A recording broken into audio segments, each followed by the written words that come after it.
Assalamualaikum warahmatullahi wabarakatuh. Hai semuanya, perkenalkan, nama saya Nurul Hibah dengan nomor induk mahasiswa 22109121200017 dari Program Studi Kesehatan Masyarakat Fakultas Kedokteran Universitas Lambung Mangkurat Angkatan 2022. Di video kali ini saya akan menjelaskan tentang kompetensi utama studi kesehatan masyarakat. Apa aja sih kompetensi utama studi kesehatan masyarakat itu? Yuk simak video ini. Jadi, kompetensi utama studi kesehatan masyarakat ada 8, yaitu yang pertama, mengkaji dan menganalisis situasi kesehatan masyarakat atau analytic assessment skills. Yang kedua, mengembangkan dan merancang kebijakan dan program kesehatan atau policy development atau program planning skills. Yang ketiga, berkomunikasi secara efektif atau communication skills. Yang keempat, memahami budaya setempat atau cultural skills. Yang kelima, memberdayakan masyarakat atau community empowerment. Yang keenam, menguasai dasar-dasar ilmu kesehatan masyarakat atau public health science, ilmu kesehatan masyarakat skills. Yang ketujuh, perencanaan keuangan dan keterampilan manajerial atau financial planning and management skills. Yang kedelapan dan yang terakhir, mampu memimpin dan berpikir sistem atau leadership and system thinking skills. Di video ini, saya akan menjelaskan dari salah satu 8 kompetensi utama studi kesehatan masyarakat, yaitu mampu mengembangkan kebijakan dan perencanaan program atau policy development atau program planning skills. Dalam penjelasan tersebut yaitu mengumpulkan, meringkaskan, dan menginterpretasikan informasi tentang berbagai isu upaya kesehatan Tradcom.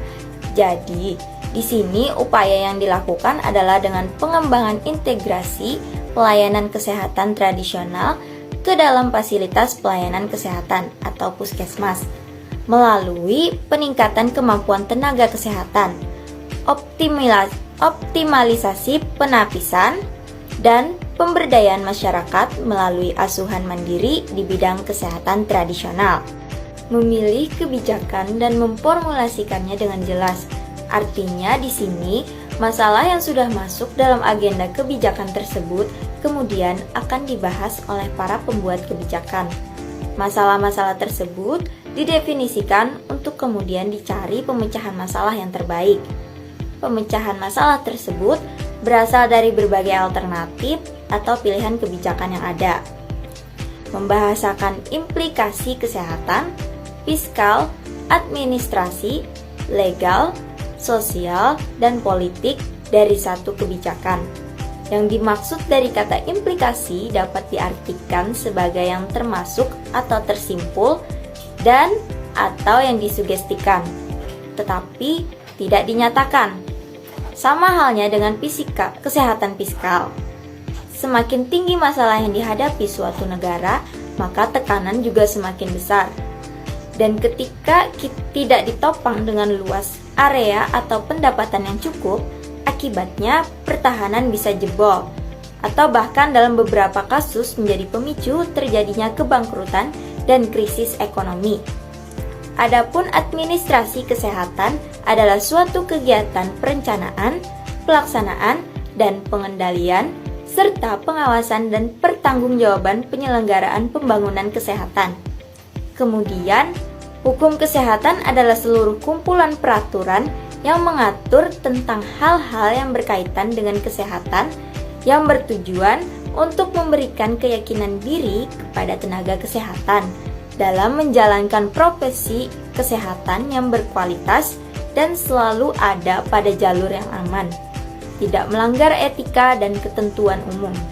Kesehatan sosial adalah tentang hubungan sosial. Lebih rincinya lagi, kesehatan sosial adalah gambaran hubungan antara satu dengan yang lain, lingkungan, dan komunitas.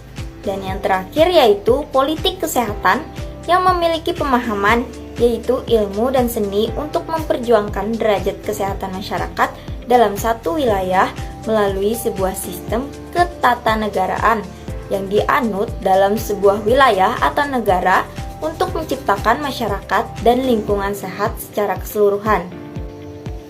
Mengkaji feasibility dan outcome yang dari setiap pilihan kebijakan. Jadi, studi kelayakan atau feasibility study adalah kajian yang dilihat dari berbagai segi aspek, baik aspek legalitas, aspek teknik, pemasaran, sosial ekonomi maupun manajemen dan keuangan, yang hasilnya digunakan untuk mengambil keputusan suatu proyek yang dijalankan, ditunda atau tidak dijalankan. Sedangkan riset berbasis outcome memiliki daya ungkit bagi peningkatan mutu dan kualitas penelitian di PT KIN, sehingga dibutuhkan kebijakan, regulasi, dan instruksi kerja yang ideal. Merencanakan implementasi kebijakan dalam upaya kesehatan Tradcom. Maksudnya di sini yaitu suatu tindakan atau pelaksanaan dari sebuah rencana yang sudah disusun secara matang dan terperinci. Maka biasanya dilakukan setelah perencanaan yang sudah dianggap benar. Adapun dari input dalam upaya kesehatan adalah tenaga, dana, sarana, kebijaksanaan, teknologi, dan lain-lain.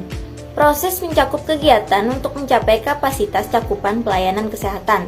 Output mencakup sejauh mana tingkat pencapaian program dan hasil yang telah dicapai dari pelaksanaan suatu program, apakah sesuai dengan target atau tidak. Perlunya upaya melakukan penentuan prioritas masalah dalam perencanaan agar alokasi anggaran yang diberikan tersebut tepat sasaran.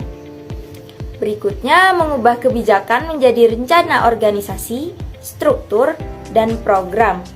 Adapun dari perencanaan organisasi yaitu mencakup perencanaan sumber daya manusia yang merupakan suatu proses dalam penentuan kebutuhan pegawai dan menyesuaikan kebutuhan tersebut agar pelaksanaannya sesuai dengan rencana organisasi.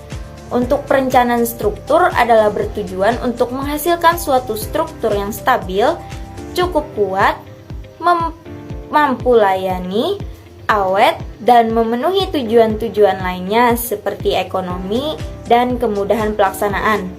Dan yang terakhir yaitu perencanaan program adalah proses memutuskan program-program yang akan dilaksanakan oleh organisasi dan perkiraan jumlah sumber daya yang akan dialokasikan ke setiap program selama beberapa tahun ke depan. Itulah penjelasan yang dapat saya sampaikan. Mohon maaf apabila terdapat kesalahan kata maupun perbuatan dalam pengucapan dari saya. Untuk perhatiannya, saya ucapkan terima kasih. Wassalamualaikum warahmatullahi wabarakatuh. Bye-bye.